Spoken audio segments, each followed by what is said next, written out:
அனைவருக்கும் வணக்கம். திரு பாலசுப்ரமணியம் ஐயா அவர்களுக்கும் வணக்கத்தை தெரிவித்துக் கொள்கிறேன். இந்த ஸ்ரீ ஈசன் ஜோதிட கரக்கட்டளையில் எப்போதும் என்னை ஒரு பேச்சாளராக வைத்திருப்பதற்கு நன்றி சொல்லிக் கொள்கிறேன். எனக்கு சொல்லிக் கொடுத்த அனைத்து குருமார்களையும் வணங்கிக் கொள்கிறேன். நான் சொல்கிறது இந்த கணக்கு நம்ம யூஸ்வலாக சட்பலம் பார்க்குறோம். ஒரு கிரகத்தோட பலத்தை பார்க்குறதுக்கு சட்பலத்தை தான் பார்க்குறோம். நம்ம இந்த சட்பலம் இல்லாமல் வேறொரு கணக்கு சொல்லப்பட்டிருக்கு. அது என்னன்னா, நம்ம பழைய புக்குகளெல்லாம் விட்டுட்டோம். சாரவழின்னு ஒரு புக்கு, அந்த புக்கில் எடுத்துட்டிங்கன்னா இந்த கணக்கு இருக்கும். இது பார்த்தீங்கன்னா எப்படின்னா, இப்போது நம்மளே ஒரு காலையில் எந்திரிக்கிறோம், குளித்து சாப்பிட்டு ரெடியாகிறோம், சுறுசுறுப்பாகவே இருப்போம். ஆனால் சாயந்தரம் ஆக ஆக நமக்கு ஒரு டயர்ட்னஸ் வந்துடும்.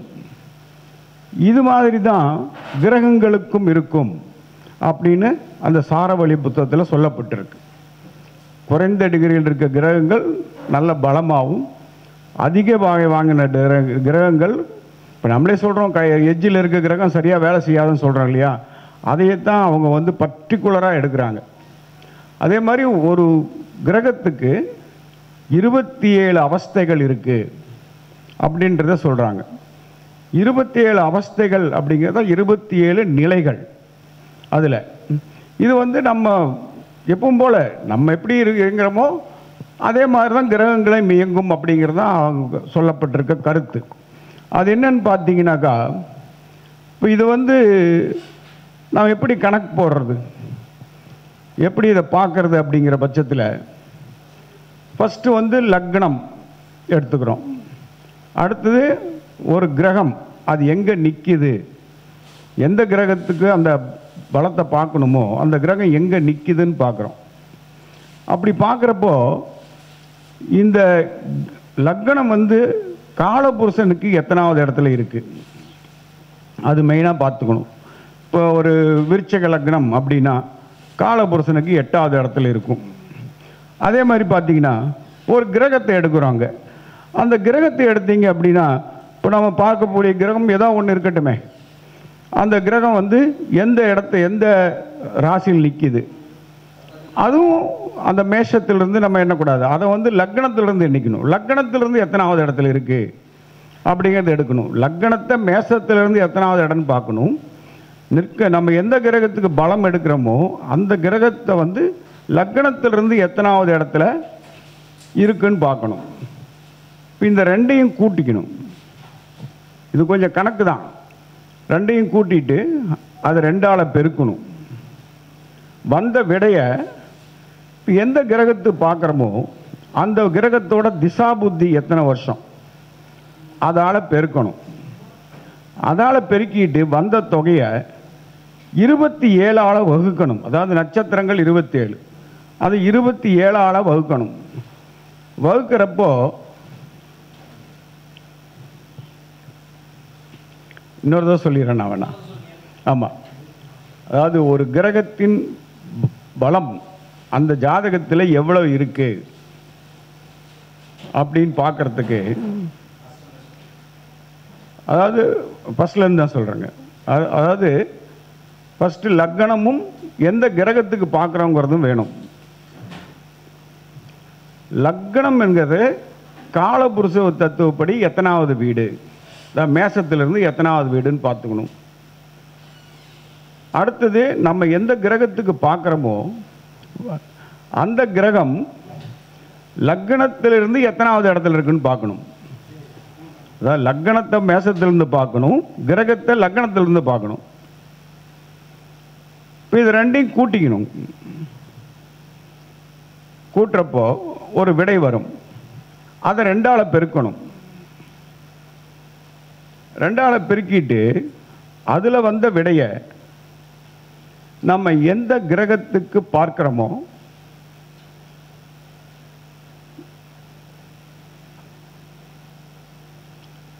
அந்த கிரகத்தோட திசா புத்திகள் எத்தனை வருடமோ அதால் பெருக்கிக்கணும் திரும்ப. பெருக்கிட்டு அதை 27ஆல் வகுக்கணும். ஏன்னா அந்த 27ங்கிறது 27 நட்சத்திரங்களை குறிக்கும்.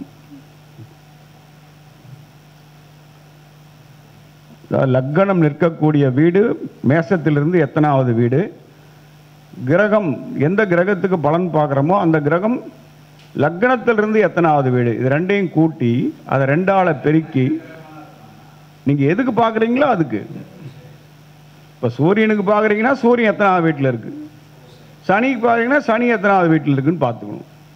இந்த ரெண்டையும் கூட்டிட்டு அதை 2ஆல் பெருக்கணும்.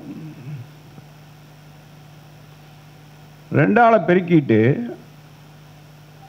வந்த விடையை நம்ம எந்த கிரகத்துக்கு பார்க்குறோமோ அதனோட திசா புத்தி ஆண்டுகளால் மறுபடியும் பெருக்கிடணும். அதுக்கப்புறம் 27ஆல் வகுத்தரணும். வகுக்கிறப்ப நமக்கு ஒரு நம்பர் கிடைக்கும். 27க்குள்ளே தான் ஒரு நம்பர் வரும். அதாவது எப்படின்னா மீதி வர நம்பர் எடுத்துக்கணும், வகுத்தது போக மீதி வர நம்பர். ஏன்னா அதாவது ஒரு ஒரு ஒரு கிரகத்தோட பலம் பார்க்கறதுக்கு லக்னம் கிரகம் ரெண்டையும் எடுத்துக்கணும். இல்லைங்க, அதாவது லக்னத்தை மேசத்திலிருந்து எத்தனாவது வீடுன்னு பார்த்து எடுத்துக்கணும். அந்த கிரகத்தை லக்னத்திலிருந்து எத்தனாவது வீடுன்னு பார்த்துக்கணும். அதை ரெண்டையும் கூட்டிட்டு அதை 2ஆல் பெருக்கிடணும். அதுக்கப்புறம் நம்ம எந்த கிரகத்துக்கு பார்க்குறோமோ அந்த கிரகத்தோட திசா புத்தி ஆண்டுகள். இப்போ கேதுக்கு பார்க்குறோன்னா 7 வருஷம், சுக்கிரனுக்கு பார்க்குறோன்னா 20 வருஷம். இது மாதிரி அதனால் பெருக்கிட்டு அதில் வந்த விடையை 27ஆல் வகுக்கிறோம். வகுக்கிறப்போ ஒரு நம்பர் கிடைக்கும். எப்போனா மீதி வர நம்பர், அதாவது ஒரு ஈவில் ஒரு 10 தடவை வகுத்துட்டோம், ஆனால் மிச்சம் ஒரு 4 இருக்குன்னா அந்த 4 தான் எடுத்துக்கணும். அதே சைபர்னு வந்துச்சுன்னு வச்சுக்கோங்க, அந்த கிரகம் எல்லா வகையிலையும் நல்லா இருக்குன்னு அர்த்தம். இல்லைன்னா அதுக்கு அந்த 27 அவஸ்தைகள் கொடுத்துருக்காங்க. அந்த 27 அவஸ்தைகளுக்கு என்ன பலனோ அதுதான் அந்த இதில் அந்த கிரகத்தோட பலமாக நாம் எடுத்துக்க முடியும். இப்போ பார்த்தீங்கன்னா உதாரணமாக ஒரு விருச்சிக லக்னத்தை எடுக்கிறோம் அப்படின்னா அது லக்னத்துக்கு 8ஆம் இடத்துல வந்துடும். சுக்கிரனை பார்க்குறோம், சுக்கிரன் இருக்கிறது 12 இருக்காருன்னு வச்சுக்கோங்க. நம்ம 12 இருந்தாவே அது மறைஞ்சிருச்சுன்னு சொல்லுவோம். ஆனால் இப்போ இது பார்த்தீங்கன்னா 12 8 20, 22 40, 40ம் ஒரு 40 20ஆல் பெருக்குனா 800 வந்துடும். 800 நம்ம 27ஆல் வகுக்கிறப்போ 17 வரும் மிச்சம். அதாவது வகுத்தது போக மீதம் உள்ளது 17 வரும். அப்போ இந்த 17ஆவது இடத்துக்கு என்ன அவஸ்தை, என்ன நிலை இருக்கோ அவங்க கொடுத்துருக்காங்களோ அதுதான் அந்த கிரகத்துக்கு அந்த இடத்துல உண்டான பலம் இருக்கும். அப்படிங்கிறது தான் இந்த சார வழியில் சொல்லப்பட்ட கருத்து. இது எப்படின்னு பார்த்தீங்கன்னா 17 அப்படிங்கிறப்போ அவங்க என்ன சொல்கிறாங்கன்னா, ராஜாவை போல் ஆடம்பரமாக இருப்பார், வெற்றி எப்போதும் இவருக்கு உண்டு, ஆன்மீகத்தில் நல்ல பக்தி இருக்கும் அப்படின்னு சொல்கிறாங்க. இந்த மாதிரி இப்போ 27யுமே நம்ம எடுத்தோம்னாக்கா, நான் சொல்லட்டுமா, நோட் பண்ணிக்கலாமா? சரிங்க, டைம் ஆகுமே அதுக்காக கேட்டேன் நான். அதாவது ஃபஸ்ட்டு 1ஆம் நம்பருக்கு என்ன சொல்கிறாங்கன்னா குளித்தல், குளிக்கிறது. அவங்க சொல்ல குளித்தல் அப்படிங்கிறாங்க. அதுக்கு என்ன விளக்கம்னா அரசாட்சி, ரத்தினங்கள் மற்றும் செல்வச் சேர்க்கை, அதிகாரம். இல்லை சாரி, நான் அதுக்கு அடுத்து விட்டேன் நான். அதாவது குளித்தல் அப்படிங்கிறதுக்கு தைரியம், நல்ல குடும்பம், நல்ல சந்ததி, நல்ல மரியாதை, நல்ல வெற்றி உண்டு அப்படின்னு சொல்கிறாங்க. 2வது பார்த்தீங்கன்னா வஸ்திரம் அணிதல். அதாவது ஒவ்வொரு கிரகத்துக்குமே அவங்க சொல்லிட்டு வர்றது, நம்ம எப்படி மனிதர்கள் இருப்போமோ, காலையில் எழுந்திருப்போம், குளிப்போம், ட்ரெஸ் பண்ணிக்குவோமோ, அந்த வழியில் தான் சொல்கிறாங்க. அவங்க சொல்கிறப்ப பார்த்தீங்கன்னா இந்த வஸ்திர மனிதனுக்கு என்ன விளக்கம் கொடுக்குறாங்கன்னா, அவங்களுக்கு அரசாட்சி, ரத்தினங்கள் மற்றும் செல்வச் சேர்க்கை, அதிகாரம் இந்த 4 வகையை அவங்களுக்கு சொல்கிறாங்க. அடுத்து பார்த்தீங்கன்னா 3வது வந்து திலகம் தரித்து கொள்ளுதல். அதாவது நம்ம சாமி கும்பிட்டு விபூதி போடுவங்க அந்த நிலையை சொல்கிறாங்க. அந்த நிலையில் வந்து 3ங்கிற எண்ணு வந்துச்சுன்னா பாதுகாப்பு, புகழ், மரியாதை கிடைக்கும் அப்படின்றாங்க.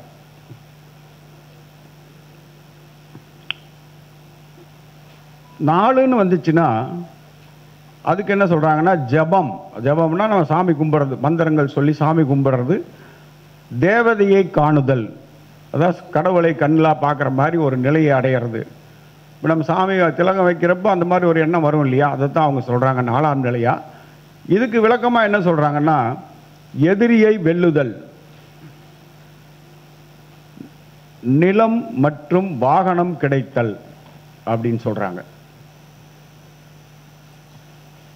அடுத்த 5 பார்த்தீங்கன்னா சிவ பூஜை செய்தல். இதுக்கு விளக்கமா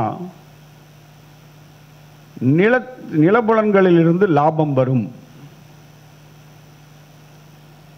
தேவையற்ற செலவு வரும், அரசு அபராதம் வரும்ங்கிறாங்க. இந்த 5ஆம் நம்பர் வந்தா இந்த 3 நிலையை சொல்றாங்க. 6வது எண்ணுக்கு பார்த்தோம்னா விஷ்ணு பூஜை செய்தல்.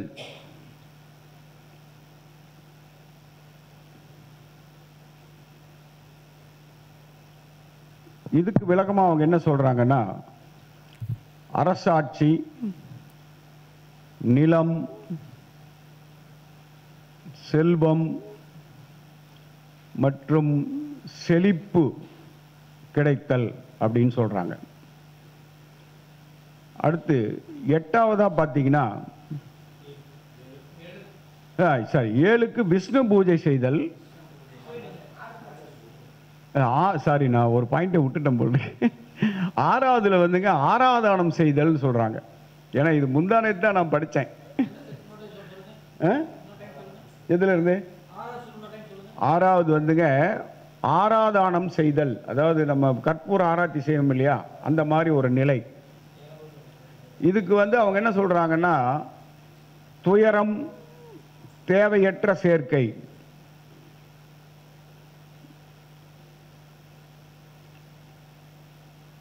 இதில் ஒன்று மாறி போச்சு.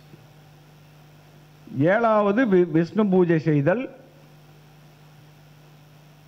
இந்த விஷ்ணு பூஜை செய்தல் நிலையில் வர்றப்போ அவங்க கல்வியில் நல்ல தேர்ச்சியுடன் இருப்பார்கள், நல்ல படிப்பு இருக்கும் அப்படிங்கிறாங்க. 8வது வந்து அந்தணர்களை பூஜித்தல். இதற்கு விளக்கமாக அரசாட்சி, நிலம், செல்வம் மற்றும் செழிப்பு கிடைத்தல்.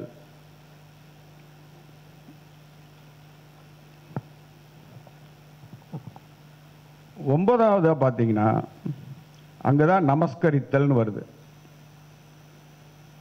பூஜை முடிஞ்சு நமஸ்காரம் பண்றோம். இதுக்கு விளக்கமா சுபகாலம், நல்ல வாகனம் அமைதல். அடுத்து 10வது வந்து மலை, அதாவது ஒரு மலை இருக்கு, அந்த மலையை வந்து பிரதட்சணம் செய்தல் அப்படின்றாங்க. இப்போ நம்ம பௌர்ணமி பிரதோஷம் அந்த இது போகிறீங்களா, கிரிவலம் போகிறோம் இல்லையா, அதான் சொல்கிறாங்க அவங்க. அப்போது இதுக்கு விளக்கமாக அவங்க என்ன சொல்கிறாங்கன்னா வறுமை இருக்கும், சண்டை சச்சரவுகள் இருக்கும், அரசு அபராதம் இருக்கும் அப்படின்னு சொல்கிறாங்க. அடுத்து 11 பார்த்தீங்கன்னா வைஷ்ணவ தேவன், அதாவது மத்தியான நேரத்தில் பூஜை செய்கிறது. 11 மத்தியான நேரத்தில் பூஜை, மதிய பூஜை. இதுக்கு விளக்கமா அவங்க என்ன சொல்றாங்கன்னா அபசகுனம், அதிகாரம், தவ வாழ்க்கை போன்று இருக்கும்.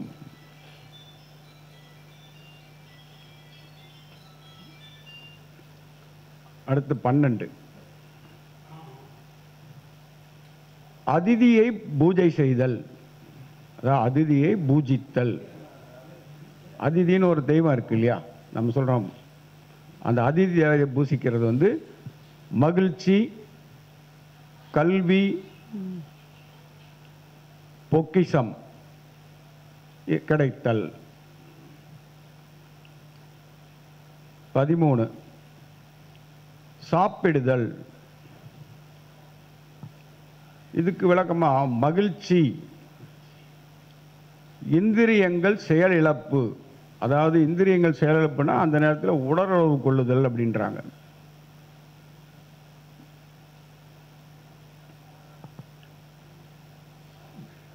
பதினாலு சாஸ்திரங்களை விசாரித்தல். இதுக்கு விளக்கமா அவங்க சொல்றது சிறப்பு சந்தன பூஜை செய்வது, வேதங்களை கேட்பது அப்படின்னு சொல்றாங்க. 15 கோபம் கொள்ளுதல். இதுக்கு விளக்கமா கவலை, மனசோர்வு, பகைமை, இந்த 3 நிலை உண்டு. அடுத்து 16 தாம்பூலம் தரித்தல். இதற்கு விளக்கம் என்னன்னா பெண் மூலம் மகிழ்ச்சி, ரகசிய செயல், திடீர் வருமானம்.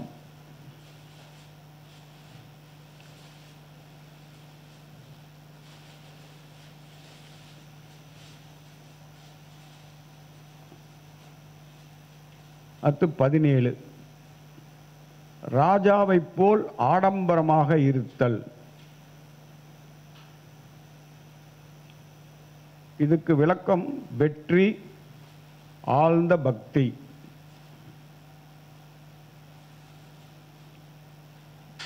18 கிரீடம் அணிதல். இதுக்கு விளக்கம் மகிழ்ச்சி, உயர் அதிகாரம், கல்வியில் சிறப்பு.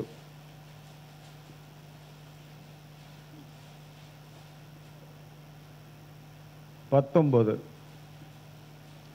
தண்ணீர் அருந்துதல். இதுக்கு விளக்கம் என்னன்னா மகிழ்ச்சி, இனிமையான பேச்சு, நல்ல பேசக்கூடியவராக இருப்பார். 20 சோம்பலான நிலை.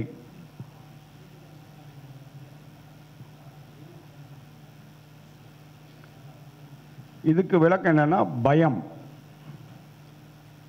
அலட்சியம், சோம்பல். பயம், அலட்சியம், சோம்பல். 21 தூக்கம். இதற்கு விளக்கம்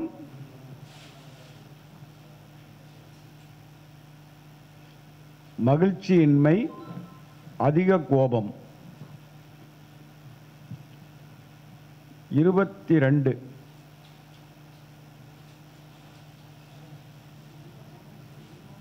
மதுபானம். இதுக்கு விளக்கமா ஆனந்தம், மகிழ்ச்சி அப்படின்னு கொடுக்குறாங்க. 23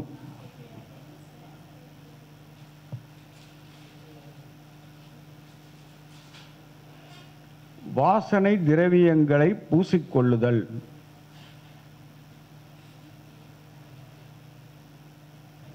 இதுக்கு விளக்கம் அரசாட்சி நண்பர்களின் சேர்க்கை. அதாவது அரசாங்கத்தில் இருக்கக்கூடியவர்களோட நல்ல நட்பு, நல்ல சேர்க்கை ஏற்படும்.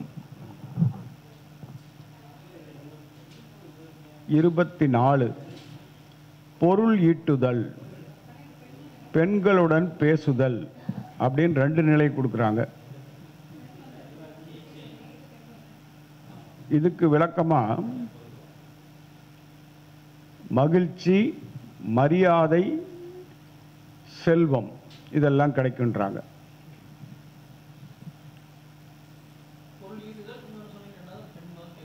மனைவி, அதாவது மகிழ்ச்சி, மரியாதை, செல்வம்.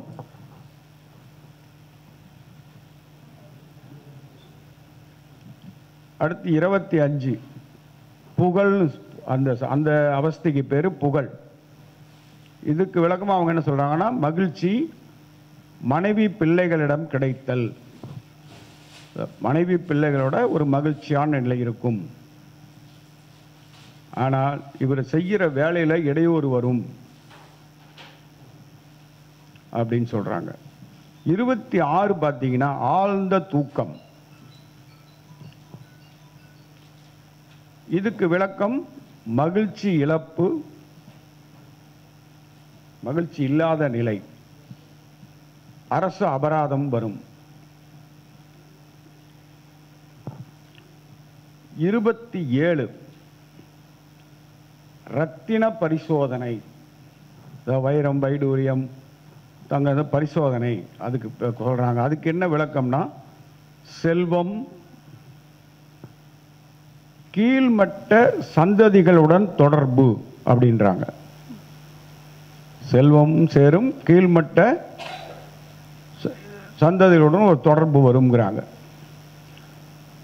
இது நம்ம சட்பலத்தை பார்க்கறதுக்கு கூட ஒவ்வொரு 6 பலங்களையும் என்னென்ன சட்பலம் எங்கெங்க இருக்கு, கால பலம், ஸ்தான பலம், இது நைசர்கிய பலம், இந்த மாதிரி 6 பலன்களை பலத்தை என்ன இருக்குன்னு பார்த்தா தான் ஒரு கிரகத்தோட பலத்தை நம்ம சொல்றோம். ஆனால் இதை வச்சுட்டு ஈஸியாக சொல்லிடலாம். ஒரு கிரக பலத்தை பார்க்கணுன்னா இந்த கால்குலேஷன் நமக்கு டக்குன்னு போட்டுடலாம். ஏன்னா நமக்கு எல்லாமே தெரியும். அந்த கிரகம் எங்கே நிற்கிது, என்ன திசா புத்தி, எப்படி வகுக்கணும் எல்லாம் போட்டு. ஏன்னா 2 கிரகம் லக்னத்தையும் அந்த கிரகம் இருக்கக்கூடிய ராசி 2 கூட்டுத்தொகையை நம்ம 2ஆல் பெருக்கிறோம். திசா புத்தி ஆண்டால் பெருக்கிறோம். நட்சத்திரங்கள் 27 அதால் வகுத்துக்கிறோம். அவ்வளோதான். வகுத்து வர்ற விடைய இந்த 27 அவஸ்தைக்குள்ளேயும் பொருத்தி பார்த்தோம்னா அந்த கிரகம் என்ன பலத்தோட நம்ம ஜாதகத்தில் நிற்கிது அப்படிங்கிறத சரியாக சொல்ல முடியும். இதான் நம்ம 6 கிரக நிலையை பார்த்து சேர்த்து கொண்டு வரதை விட இது டக்குன்னு வேலை முடியும். ஏன்னா இது போன்றதெல்லாம் இன்னும் நம்ம நாலேஜுக்கு வராமல் இருக்கு. இது ஒன்றும் நாம் கண்டுபிடிச்சது இல்லை, புராணங்களில் சொல்லப்பட்டது தான். எனக்கு சனாதன குமார்னு ஒரு ஃப்ரெண்டு, அவர் சொன்னார். இதை அவர் சொல்லிட்டு அதை யூடியூப்லேயும் போட்டிருக்காரு. அது பார்த்துக்கலாம். இந்த 27 நிலைகளை மட்டும் நோட் பண்ணிட்டோம்னா ரொம்ப ஈஸியாக கிரக பலத்தை கண்டுபிடிச்சிட்டு போயிடலாம். இது நான் ஏன்னா புதுசாக தெரிஞ்சது, நம்ம எல்லாத்துக்கும் சொல்லணும் அப்படிங்கிறதுக்காகவே நான் அதை க்ளீனாக கேட்டு எழுதிட்டு வந்தேன் நான். ஏன்னா ஈஸியாக இருக்கணும், எல்லாரும் நமக்கு கணக்கு போட வசதி. அதாவது எல்லா பலத்தையும் பார்க்கறதுக்கு எவ்வளோ பேருக்கு தெரிஞ்சிருக்குன்னு சொல்ல முடியாது. ஆனால் இந்த கணக்கு எல்லாரும் ஈஸியாக போட்டுடலாமே, அதுக்காகவே நான் நேற்று உட்காந்து அவர்கிட்ட எல்லாம் கேட்டு எழுதிட்டு வந்தேன் நான். இதில் பார்த்தீங்கன்னா நம்ம இது இல்லாமல் கூட ஒரு சில கிரகங்களுக்கு நம்ம இருக்கிற இடத்த வச்சு முடிவு பண்ணலாம். இப்போ நம்ம என்ன சொல்கிறோம், சூரியன் ஒரு லக்னத்துக்கு 9ல் இருக்கு அப்படின்னு நம்ம என்ன சொல்வோம், அப்பாவோட சப்போர்ட் நல்லா இருக்கும், பூர்வ புண்ணியம் 5ல் இருந்தால் பூர்வ புண்ணியம் நல்லா இருக்கும்னு சொல்கிறோம். அதில் கூட பார்த்தீங்கன்னா ரொம்ப கேர்ஃபுல்லாக எடுக்க வேண்டிய நிலை எதுனா, சூரியன் ஒற்றைப்படை ராசியில் முதல் 3 டிகிரியில் இருந்தாலும், இரட்டைப்படை ராசியில் கடைசி 3 டிகிரியில் இருந்தாலும் அந்த அப்பன் குடும்பத்தை விட்டு ஓடி இருப்பான். அது உச்ச வீடாக இருந்தாலும் சரி. இப்போ மேசத்தில் சூரியன் உச்சமாக இருந்தால் கூட முதல் 3 டிகிரியில் சூரியன் நின்று இருந்தாருன்னா குடும்பத்தை விட்டு ஓடி போய் வேற கல்யாணம் பண்ணியிருப்பான், இல்லை செத்து கூட போயிருக்கலாம். அந்த அளவுக்கு அந்த இடத்துல வேலை செய்யும். இதெல்லாம் அனுபவத்தில் பார்த்தவங்க எனக்கு சொன்னது. இதெல்லாம் இந்த மாதிரி பாயிண்ட்ஸில் எங்கே போய் புக்கில் இருக்க போகுது. அதாவது நீங்கள் இப்படி எடுத்துங்க, ஒத்தைப்படை ராசியில் முதல் 3 டிகிரி, இரட்டைப்படை ராசியில் கடைசி 3 டிகிரி, இல்லை இப்படியே எழுதிக்கலாம். ஆண் ராசியில் முதல் 3 டிகிரி, பெண் ராசியில் கடைசி 3 டிகிரி.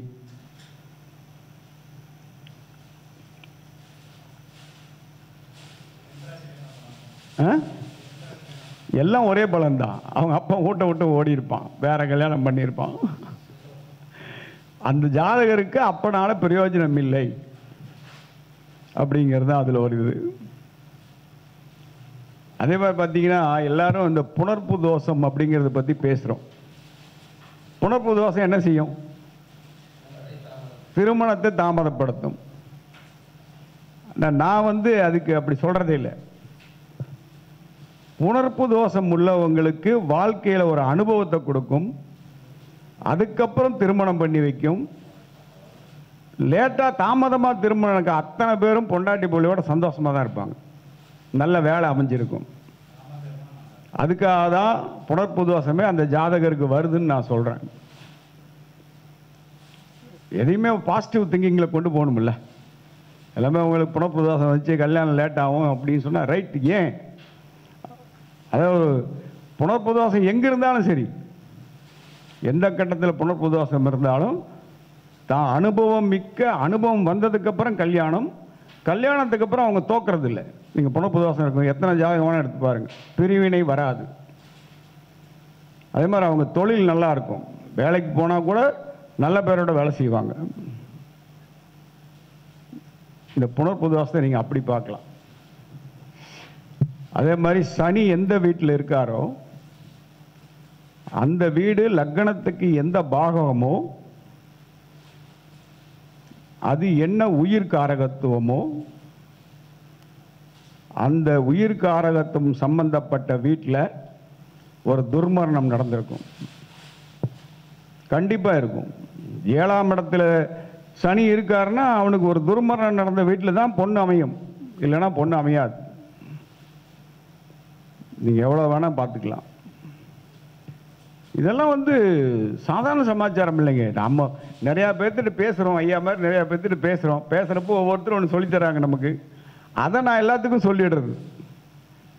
எல்லாரும் நம்ம ஏன்னா ஜோதிடர்கள் தோற்கக்கூடாது, இதுதான் ஒவ்வொரு இடத்துலையுமே நான் சொல்லக்கூடிய ஒரு சமாச்சாரம். இது முந்தானத்து தான் எனக்கு அமிச்சாங்க இந்த புக்கு, சாரவழிங்கிற புக்கு. நீங்கள் வாங்கி படித்து பார்த்தீங்கன்னா அந்த புக்கில் இந்த கணக்கு எல்லாமே இருக்கும், இல்லாத நம்ம சொல்கிறதில்ல. ஏன்னா நம்ம புதுசாக கண்டுபிடிக்கிறதுக்கு நம்ம ஒன்றும் பெரிய ஞானிகள் இல்லையே, படித்தது ஞாபகம் வச்சுக்கிறதே பெரிய சமாச்சாரமாக இருக்குது இன்றைக்கி. அதே மாதிரி பார்த்தீங்கன்னா நான் எல்லா ஜோசியரும் தெரிஞ்சுக்கணும் அப்படின்னு ஆசைப்படுற ஒரே சமாச்சாரம், ஒவ்வொரு மீட்டிங்லையும் இதை நான் சொல்லிட்டு தான் இருக்கேன். ஜாதகம்தான் தலையெழுத்து அப்படிங்கிறதுக்கு என்ன ஆதாரம்? யாராவது நான் சொன்னது கேட்டிருக்கீங்களா? இல்லை தெரிஞ்சால் கூட சொல்லுங்கள். ஜாதகம்தான் தலையெழுத்து, அதை படிக்கக்கூடியவர்கள் ஜோதிடர்கள் மட்டுமே. அதாவது இதை அப்பா ஜாதகத்தில் தான் பார்க்கணும். போன மீட்டிங்கில் கூட அதை சொல்லியிருப்பேன். ஏன்னா ஆணுக்குத்தான் திருமணம், பெண்ணுக்கு திருமணம் இல்லை. பெண் என்பவர் தாரை வார்த்து தானமாக கொடுக்கப்படுபவர். அப்பா ஜாதகத்தில் தான் இந்த குழந்தைகளை பார்க்கணும். அப்பா ஜாதகத்தில் சனி எங்கே இருக்காரோ அந்த இடத்த 1ன்னு வச்சுக்கோங்க. அப்பா ஜாதகத்தில் சனி இருக்கிற இடத்த 1ன்னு வச்சுக்கணும். 1, 2, 3, 7, 10, 12 இந்த 6 இடத்துல தான் அவருக்கு எத்தனை குழந்தை இருந்தாலும் சனி இருக்கும். சனி வக்ரமாவோ அதிசாரமாவோ இருந்தால் மட்டும்தான் ஒரு கட்டம் மாறும், இல்லைன்னா அது டெஸ்ட் டியூப் பேபியாக கூட இருக்கும். இதுதான் ஜாதகம் தான் தலையெழுத்து அப்படிங்கிறதுக்கு 100% ஆதாரம். ஏன்னா சனி கர்மகாரகனை வச்சு தான் இந்த முடிவு எடுக்க போகிறோம் நம்ம. ஆனால் இந்த 6 இடம் என்ன அப்படின்னா சனி பார்வைப்படக்கூடிய இடங்கள். பராசர முறைப்படி 3, 7, 10, நாடி விதிப்படி 2, 12 சனி இருக்கக்கூடிய இடம். ஒரு ஜாதகருக்கு எத்தனை குழந்தை இருந்தாலும் சரி இந்த 6 இடத்துல தான் சனி இருக்கும். இல்லைன்னா ஜாதகம் எழுதுறது கூட தப்பாக இருக்கலாம். டைம் ஏதாவது மாற்றி சொல்லியிருப்பாங்க. இதெல்லாம் வந்து அனுபவத்தில் சொன்னவங்க கேட்டதான் நான் சொல்லிட்டுருக்கேன். ஆனால் இது நிறையா மீட்டிங்கில் சொல்லிட்டேன். நீங்கள் உங்கள் குழந்தைகளுக்கே உங்கள் ஜாதகத்தை வச்சு கணக்கு போட்டு பார்த்தீங்கன்னா சரியாக வரும். வராமல் போகிறதுக்கு வாய்ப்பே இல்லை. ஒரு சிலருக்கு நாங்கள் ஜாதகத்தையே மாற்றி கொடுத்துருக்கேன். நான் தப்பாக வந்துன்னு சொல்கிறப்போ மாற்றி கொடுத்துருக்கேன். நான் இதெல்லாம் வந்து பார்த்தா ஒன்றும் இல்லை. ஆனால் இது எவ்வளோ பெரிய சமாச்சாரங்க. ஆனால் இது சாதாரணமாக 1 2 3 7 10 12 அப்படின்னு சொல்லிட்டு போயிடலாம். ஆனால் இது என்ன அப்படிங்கிறதும் தெரியணுங்கிறதுக்கு தான் நான் இதை சொல்கிறது. சாறு தனியின் பார்வைப்படக்கூடிய இடங்கள் பராசர முறைப்படி 3 7 10, நாடி விதிப்படி 2 12. இந்த 3 இடம் மட்டும்தான், இந்த 6 இடத்துல மட்டும்தான் சனி இருப்பார். அது ஜாதகத்துக்கு 10 குழந்தைலாம் அப்படிதான். டைம் கொடுத்தது தான் தப்பா போகும். கரெக்டாக தான் இருக்கணும். இல்லைன்னா டைம் கொடுத்து தப்பாக மாறவே மாறாது. இது வந்து எப்போ 1927 ஒருத்தர் சொன்னது, இது வாய்வழி மட்டுமே பரவி என்ன வரைக்கும் வந்து சேர்ந்துருக்கு. அதை நான் எல்லாத்துக்கும் சொல்லியிருக்கேன். அவ்வளோதான். என் மூலமாக இவ்வளோ பேர்த்துக்கு கிடைக்கணும்னு ஒரு பலன். இந்த மாதிரி சின்ன சின்ன சமாச்சாரங்கள் நம்ம நிறைய சொல்லலாங்க. ஏன்னா சாதாரணமாக நம்ம கூட நடுவில் பிரச்சனை வந்தது. ஒருத்தர் நட்சத்திரங்களே இல்லைனாரு, மற்றவங்களாம் நட்சத்திரங்கள் தான் பேசுதுன்னாங்க. ஞாபகம் இருக்கு இல்லையா? ஆதித்ய குருஜி சொன்னார், நட்சத்திரங்களுக்கு ஒன்றும் கிடையாது, எந்த பஞ்ச நிலையும் பஞ்சபூதங்களும் அதெல்லாம் ஒன்றும் வேலை செய்யாதுன்னு சொன்னார். அதுக்கு கூட பள்ளிப்பாளையத்தில் வந்து மந்தராச்சலம் ஐயா ஒரு மீட்டிங்கே எப்போ பண்ணி நடந்தது. அதில் கூட நான் எதிரிடை நட்சத்திரங்களை பற்றி பேசியிருந்தேன். நட்சத்திரங்கள் தான் பேசும் அப்படின்னு நான் பேசியிருந்தேன். அதில் இதெல்லாம் இது அது வரைக்கும் போச்சு. ஈரோட்டில் மீட்டிங் போட்டிருந்தப்போ கூட அவர் போட்டிருந்தார் இல்லைங்களா ஆதித்ய குருஜி. அந்த மீட்டிங்கில் போய் கூட எனக்கு கோபு கூப்பிட்டு நீங்கள் பேசுகிறீங்களான்னு கேட்டார். பேசுகிறேன்னு சொன்னேன். அப்போ கூட என்ன சொன்னார்னா, மந்தராச்சல ஐயா சப்ஜெக்ட் மட்டும் பேசக்கூடாது அப்படின்னா பேசுங்கன்னாரு. இல்லைங்க வேணாங்கன்ட்டு வந்துட்டேன் நான். ஏன்னா எல்லாரும் பேசுகிறதையே நாமளும் திருப்பி பேசக்கூடாது இல்லைங்களா? அப்போது எல்லாருமே நம்ம பாரம்பரிய ஜோதிடம் தான் பேசுகிறோம். இதுவும் பாரம்பரியம் தான் இருந்தாலும் ஒரு வித்தியாசமான கணிதம் எதிரடை நட்சத்திரங்கிறது. ஏன்னா இந்த எதிரடை நட்சத்திரம் வந்து ஒரு பலனுக்கு முற்றுப்புள்ளி வைக்க உதவுங்க. எல்லாத்துலேயுமே பார்க்குறோம், பலன் சொல்கிறோம், அது உண்டா இல்லையான்னு ஒரு முற்றுப்புள்ளி வைக்கணும்னா அதுக்கு ஒரு எதிரடை நட்சத்திரங்கள் தெரிஞ்சிருந்தால் முற்றுப்புள்ளி வச்சிடலாம். அது வந்து அது யார் சொன்னாலும் இந்த கணக்கு தப்பே தப்பாது. இப்போ நாம் ஒரு திசா புத்தி வருது அப்படின்னா கூட திசா நடத்தக்கூடிய கிரகமும் புத்தி நடத்தக்கூடிய கிரகமும் நட்பு கிரகங்களாக இருக்கலாம். நம்ம என்ன சொல்லிடுவோம், 2 நட்பு கிரகம் நல்லா இருக்குன்னு சொல்லிடுவோம். ஆனால் அந்த ஒன்றுக்கு ஒன்று எதிரடை நட்சத்திரம் நின்றுடுச்சு அப்படின்னா அது கண்டிப்பாக அந்த திசா புத்தி நல்லா இருக்காது. அந்த புத்தி முடிய வரைக்கும் அவங்களுக்கு கஷ்டமாக தான் இருக்கும். இது வந்து அதாவது இது வந்து பார்த்திங்கன்னா கோள்களின் கோலாட்டம் புஸ்தகத்தில் அவர் தான் தயானந்த சரஸ்வதி சாமிகள்லேருந்து தான் அதில் எல்லாமே விளக்கம் இருக்குது. அதில் படிச்சிங்கனாவே தெரிஞ்சிடும். இதெல்லாம் வந்து ஒரு உயர்கணிதம்னு சொல்லலாம். ஜோதிட சூட்சமங்களில் இது ஒரு இது. அதனால தான் யாருமே சொல்லித்தரல. தயானந்த சரஸ்வதி சாமிகள் மட்டும்தான் அதை கணக்கை பிரித்து எடுத்து க்ளீனாக போட்டிருக்காரு. ஆனால் அதுவே வந்து பார்த்திங்கன்னா இந்த பாசகாதிபதிகள்னு பேசுகிறோம், பாசகன் வேதகன் அப்படின்னு பேசுகிறோம். இது வந்தும் தயானந்த சரஸ்வதி சொன்னதாக தான் இன்றைக்கி வரைக்கும் சொல்லிகிட்ருக்கோம். ஆனால் சந்திரகாவியம் அப்படிங்கிற ஒரு புக்கில் 1927 தொல்லியர்னு ஒருத்தர் இலங்கைக்காரர் எழுதியிருக்கார்.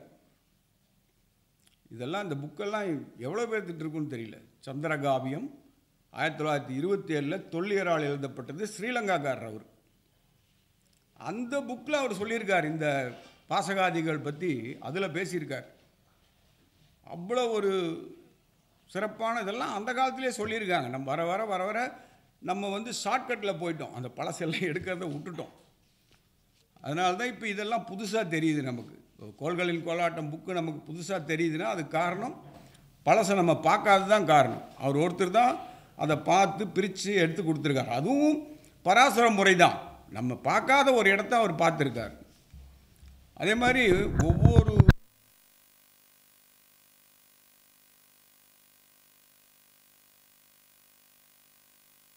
புதனோட லக்கணங்களை சேர்த்தக்கூடாது. ரெண்டுக்குமே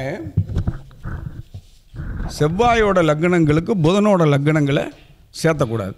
ஏன்னா செவ்வாய் புதனுக்கு வேதகன், புதன் செவ்வாய்க்கு வேதகன். 2 பேரும் தான் நேரடியாக மோதிக்கிறவங்க, அவங்க 2 பேர் தான்.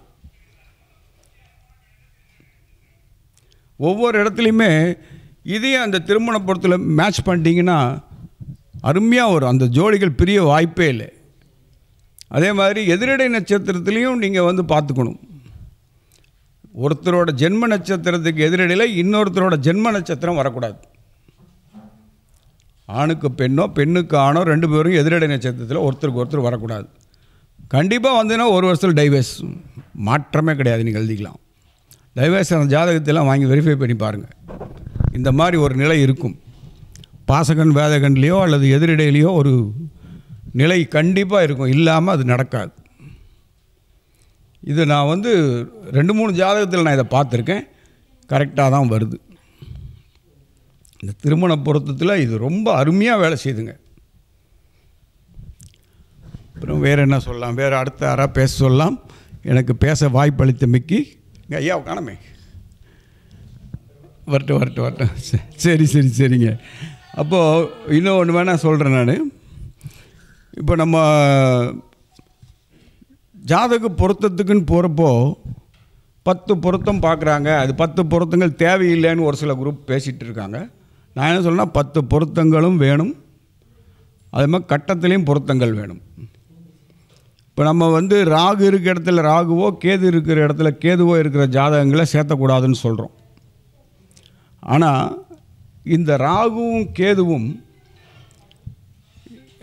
அதாவது ஒரே இடத்துல இருந்தால் அவங்களுக்கு மாற்று மதத்தில் திருமணம் நடக்கும். அதில் வந்து பிரச்சனையே வரது கிடையாதுங்க. ராகு கேதுக்கள் ஒரே இடத்துல இருந்தாங்கன்னா மதமாறிய திருமணம் வந்துடுது, அதில் பிரச்சனை வரதில்லை. ஆனால் நம்ம இப்படி சேர்த்துனோம்னா, நம்ம ஒரே ஜாதிக்குள்ளே சேர்த்துனோம்னா பிரச்சனை வருது. மாற்று மதங்கிறப்ப அது பிரச்சனை வரதில்லை. அது ஒன்றும், அதுவும் நாங்கள் வந்து ஒரு 10-20 ஜாதகத்தை வச்சு பார்த்தது தான். ஏன்னா நான் வந்து ஸ்ரீஹரி ஜோதிட வித்யாலயத்தை முதல் படிப்பு அங்கே. இப்போ வந்து அவங்க வந்து பிஹெச்டி படிப்பெல்லாம் காலேஜிலெல்லாம் எடுத்துட்டாங்க இல்லைங்களா, எல்லா காலேஜ்லேயும் ஜோதிட படிப்புகளெல்லாம் எடுத்துட்டாங்க இந்த கவர்மெண்ட் வந்ததுக்கப்புறம். அதனால் அவங்க வந்து ஆராய்ச்சி கல்வி அப்படின்னு ஒன்று போட்டிருக்காங்க ஸ்ரீஹரி ஜோதிட வித்யாலயத்தில். அதில் வந்து நான் வந்து யாருக்கு திருமணமே இல்லை அப்படிங்கிறதுக்கான ஆராய்ச்சி நான் சப்மிட் பண்ணுறேன். அவங்க எடுக்கிறப்பவே இதெல்லாம் ஜாதகமே உங்களால் பிடிக்க முடியாது அப்படின்னாங்க. ஆனால் நான் நண்பர்கள்கிட்ட எல்லாம் சொல்லி எல்லாருமே எனக்கு ஜாதகம் கொடுத்தாங்க. 25 ஜாதகத்துக்கு பலன் எழுதி கொடுத்துட்டேன். இதில் 90% பார்த்திங்கன்னா உடைப்பட்ட நட்சத்திரங்களில் இருக்கிறது தான் இருக்குது. அதாவது சூரியன், செவ்வாய், குரு, இந்த 3 நட்சத்திர சாரத்தில் இருக்க ஜாதகங்கள் தான் 90% திருமணமே இல்லாமல் இருக்குது.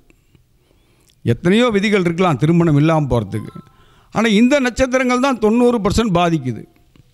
அப்படிங்கிறப்போ இந்த நட்சத்திரங்களுக்கு பொருத்தம் பார்க்குறப்ப மட்டும் நம்ம ரொம்ப கேர்ஃபுல்லாக இருக்கணும். இல்லைனா அவர் பொருத்தம் பார்த்து கொடுத்தாரு இப்படி ஆயிடுச்சின்னு ஒரு பேர் வந்துடும். அதே மாதிரி நம்ம 10ஆம் இடத்தை வந்து தொழில் ஸ்தானமாகவே பார்த்து பழகிட்டோம். ஆனால் 10ஆம் இடம் தானே மாமியார் ஸ்தானம். அந்த ஸ்தானம் நல்லா இருக்கணும், அப்போ தான் போகிற இடத்துல அந்த பொண்ணு நல்லா வாழ முடியும். அதையும் நம்ம பார்க்குறப்ப கவனிச்சிக்கலாம். இது மாதிரி ஒன்று ஒன்றா சொல்லிகிட்டே போகலாம், நாள் பூரான்னு சொல்லலாம். அதனால் 3ஆம் இடம் மாமனார் ஸ்தானம், அந்த இடத்தையும் பார்த்துக்கணும். நம்ம தைரிய வீரியன் மட்டுமே பேசிகிட்டு இருக்கோம். இதெல்லாம் வந்து திருமணத்தில் உறவுகள் பாதிக்காமல் இருக்கிறதுக்கு இந்த நிலைகளை பார்த்துட்டோன்னா அந்த உறவுகள் நல்லாவே இருக்கும் அப்படிங்கிறது என்னோட கருத்து.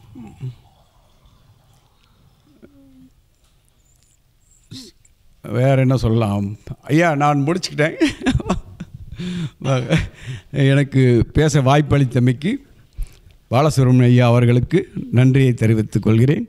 வணக்கம், வாழ்க வளமுடன்.